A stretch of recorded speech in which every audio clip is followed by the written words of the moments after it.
England in the 1700s was a land of remarkable contrasts, a thriving nation of several million souls, yet burdened by upheaval that would ultimately forge the modern world we know today. This was equally an age of great reinvention. Stately manor houses and grand estates graced the rolling countryside, while visionary builders and architects reshaped the land with sweeping ambition and classical elegance. Thanks to cutting-edge AI visualization technology, we can now reconstruct these scenes with an extraordinary degree of fidelity.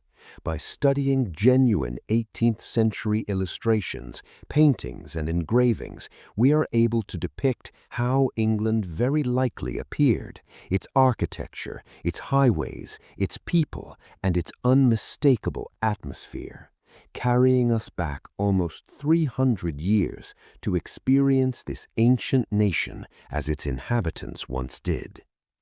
This is a breathtaking aerial perspective of the city of Bristol from the mid-18th century, looking out across the River Avon toward the open sea.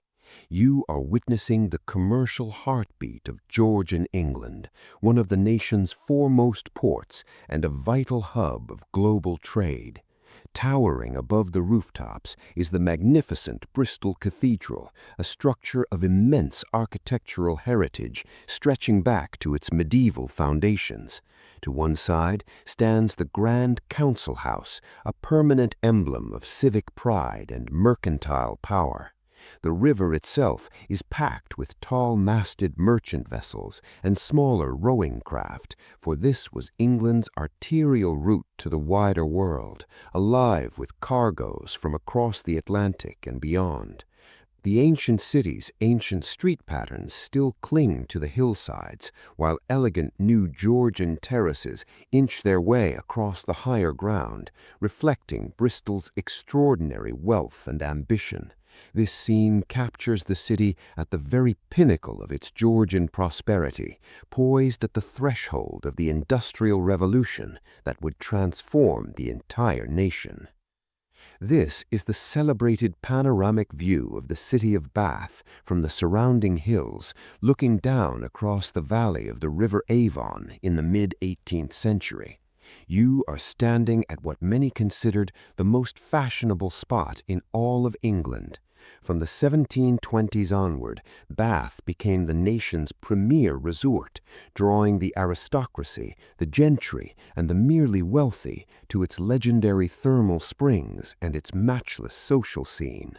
Below, the sweeping crescents and terraces designed by John Wood the Elder and his son John Wood the Younger gleam in pale golden Bath stone, Baroque and Palladian masterpieces that proclaimed England's sophistication and cultural confidence. The Roman baths at the heart of the city remained a place of pilgrimage and wonder, reminding visitors of England's deep historical roots. Bath was the stage upon which Georgian society performed itself. Here fortunes were made and lost, marriages arranged, and ambitions advanced. The elegantly attired figures promenading along the famous Pump Room colonnade are engaged in the serious business of being seen and admired, a pursuit considered every bit as important as affairs of commerce or state. We now find ourselves looking across the medieval city of York from the ancient Roman walls, gazing toward the colossal Gothic towers of York Minster rising above the tightly packed rooftops. For over 700 years, this cathedral has commanded the horizon, the undisputed spiritual center of the north of England, and the seat of the Archbishop of York, second only to Canterbury in the nation's ecclesiastical hierarchy. The minster's great stained glass windows, among the finest in Europe, cast their jeweled light across interior spaces of astonishing grandeur. The winding streets below, still following the ancient Roman and Viking street patterns, are alive with traders, craftspeople, and travelers. The famous Shambles, one of the best preserved medieval streets in the world, hums with the activity of butchers, merchants, and passers-by. York's position astride the River Ouse made it a natural inland trading hub, and its ancient fortifications, the impressive circuit of city walls, enclosed a community that was in every sense a miniature capital, serving the vast agricultural hinterland of Yorkshire. This is the magnificent formal garden of a great English country house in the mid-18th century, a vision of disciplined nature and aristocratic power laid out across the rolling landscape. The grand Baroque or Palladian mansion beyond, its stone facade perfectly proportioned, its windows gleaming, is surrounded by the sweeping parkland, newly fashioned by landscape gardeners in the emerging English style. Architects and designers such as William Kent and the celebrated Lancelot Capability Brown were at this very moment transforming the English landscape, sweeping away the rigid geometric parterres of the previous century in favor of naturalistic lakes, serpentine paths, and artfully placed clumps of mature trees. These vast estates were not merely private retreats, they were statements of political authority and cultural refinement, the homes of the great aristocratic families who effectively governed England from their county seats. Visitors came from across Europe to marvel at the English country house and its gardens, widely regarded as one of the finest achievements of European civilization. This was England's version of Versailles, distributed not in one palace, but in hundreds of magnificent private estates scattered across every county. This is the bustling forecourt of a celebrated coaching inn somewhere along the Great North Road in the mid-18th century, where the pulse of England's overland transport and communication beats loudest. Founded on centuries of necessity, England's network of coaching inns formed the backbone of the nation's transport and commercial system long before the railways arrived to sweep them aside. Travelers from across the realm gathered at these establishments, merchants clutching bills of lading, lawyers carrying dispatches, gentlemen on grand tours, and ordinary working people seeking passage to the next town. Picture the scene, the clatter of iron-shod wheels on cobblestones, the snorting of horses being changed at speed, the shouts of ostlers, and the fragrant chaos of hay, leather, and wood smoke. The inn's galleries and parlors housed not merely beds and meals, but the exchange of news and gossip, the negotiation of contracts, and the formation of friendships that would prove commercially decisive. This single institution, replicated in hundreds of towns and villages across England, tied the nation together, making possible the movement of goods, people, and ideas that would eventually ignite the Industrial Revolution. This is the majestic quadrangle of one of Oxford's ancient colleges in the 18th century, an enclave of learning and scholarly tradition enclosed within honey-colored stone walls that have witnessed centuries of intellectual endeavor. Oxford in the Georgian period was one of Europe's most venerable universities, its colleges founded by medieval monarchs and bishops, its libraries holding manuscripts and printed volumes of incalculable value. The gowned figures moving purposefully between the chapel, the hall, and the library are engaged in the pursuit of classical learning, Latin, Greek, philosophy, theology, and the emerging natural sciences.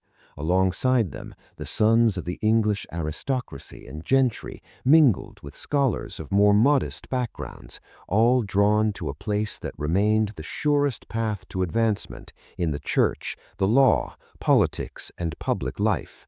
The graceful Baroque architecture of the Radcliffe Camera and the grand Bodleian Library complex rises beyond the college walls, evocative emblems of Oxford's enduring commitment to knowledge and its extraordinary capacity to attract the most distinguished patrons. This was where England's future leaders were shaped, their values formed, their networks established, and in many ways, the quiet debates conducted in these ancient rooms would echo through the nation's history for generations to come.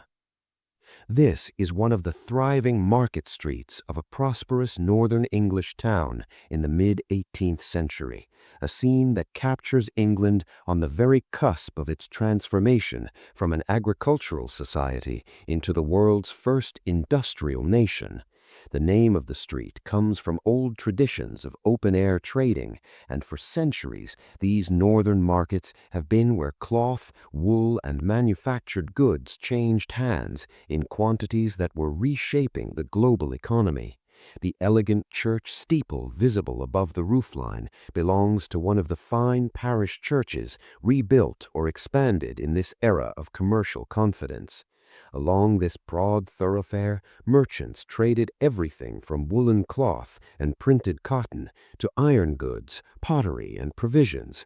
The rows of handsome brick premises lining both sides of the street were among the most commercially active in England outside London. This was not merely a market street, it was the engine room of England's emerging industrial prosperity, where the merchant class of the North built their fortunes transaction by transaction, laying the foundations for the Manchester cotton industry, the Sheffield steel trade, and the Birmingham metalwork empires that would astonish the world within a generation. History has bequeathed us thousands of these remarkable paintings, engravings, and written accounts from across England and the wider world, vivid snapshots frozen in time, patiently waiting to be brought back to life through new technology and fresh eyes. England in the 1700s was a nation in the midst of extraordinary change, standing at the crossroads of the old world and the new, and these reconstructed scenes allow us to glimpse that pivotal moment with unprecedented clarity. So, tell us in the comments which English city, town, or landmark you would most like to see explored in our next reconstruction. Your suggestion could well feature in our upcoming journey.